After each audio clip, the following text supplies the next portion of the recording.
budgeting? So boring. Let's talk about it. Don't worry, I'm not going to ask you to make a budget, because apart from being boring as fudge, it doesn't work. It has all the wrong psychology. Instead, I'm going to get you to make a plan, and not just any plan. A plan to increase the quality of your life. I mean, what's not to like? Because if you're one of the 22% of people who don't have any savings, or if you're one of the 60% who live paycheck to paycheck, or if you're one of the 57% who couldn't cope with a financial emergency, then you need this plan. And it has 4 parts. The first is to get your day-to-day life to where you can fund it on no more than 60% of your income, because we're going to need the other 40% for the fun stuff. So what do you need day to day? You need your house, you need your car, food you eat, and the bills you pay. Basically everything that maintains your current quality of life. If these come to more than 60%, then you need to find ways to cut back. And 2 of the big things will be your home and I'll give you 5 seconds to guess, your car. So for your home, it shouldn't, as a rule, cost you more than 30% of your income. If it's more than that, then part of the plan has to involve you moving somewhere cheaper, or you accept it and sacrifice something else from the plan. If your car costs more than 35% of your income, then you need to downgrade your car. But if you don't have a car and you're thinking of getting one, make sure you can afford it by following these guidelines. Pay no less than a 20% down payment on the car. This reduces the amount you're putting on finance and will reduce the interest you'll pay. Finance it for no longer than 4 years. This again reduces the interest you'll pay. Don't be tempted to stretch the term out longer to lower the monthly payment, because this will increase the interest you'll pay and it will cost you much more. Finally, make sure the monthly payment is no more than 10% of your income, because if it's higher, you'll be overstretched. This is the standard 24-10 rule. And if you want to dive deeper than that, well, then you're a better man than I. But take a look at the link in the description to a video that goes into much more detail. For many people, fixing these 2 expenses alone will bring their day-to-day costs below 60% of their income. It's important to remember also, these costs, your mortgage, your car payment, your bills, and so on, they're maintaining your current quality of life. So although they might feel like a burden, they're central to your current well-being. You just have to make sure they're below 60%, because then you'll be able to leverage the other parts of the plan.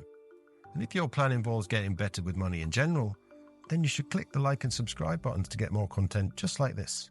Just a thought.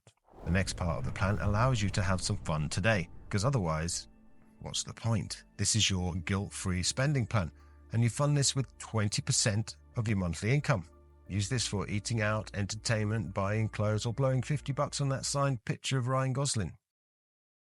But be extremely careful with this part of the plan, because it can very easily get out of control. This is the only part of the plan you need to track, I'd say, on a weekly basis. And of course, the easiest way to do this is with technology, with an app, one that records all your spending and tells you when you reach your weekly limit. And I'll put a link in the description below to a video that reviews 4 of these apps. Limiting your guilt-free spending with something so harsh as an actual percentage might feel like your First Amendment rights are being trampled all over. But you may discover that having a pot of guilt-free money available each month is actually quite liberating. It avoids the uncomfortable feeling of wondering if what you're about to buy will trash your finances. So now you're able to have fun today. Next, you need to have a plan for fun tomorrow.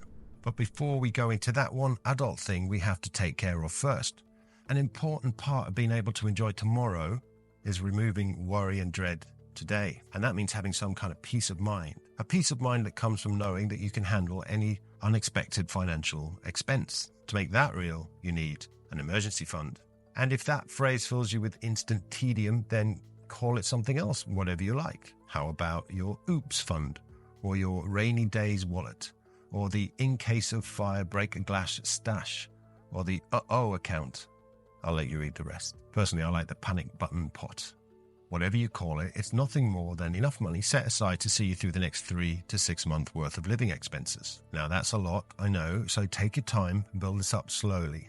I promise having one is guaranteed to increase the quality of your life. So stock this up each month with around 5% of your income. Now back to the fun stuff. You'll want some savings for the good stuff in your life, like vacations, a honeymoon, a new TV, or that super expensive Ryan Gosling box set. So like your panic button pot, put 5% of your income each month into your savings pot. So your basics are covered and you've got some money to have some fun today. You're building a buffer to protect you from any emergencies, and you've got some money building up for some nice stuff tomorrow. Finally, you need a plan that will allow you to have fun when you're old. In retirement, you won't have an income then, so you'll need to fund that from your income now. So how do you fund it? Well, with what's left. Put the last 10% of your income into long-term savings, which includes your pension or 401k. If you can, try to increase this every year by 1%, by reducing your day-to-day costs maybe, or if you feel like it, by finding cheaper ways to have fun today. Maybe you could stop buying that god-awful Ryan Gosling merch.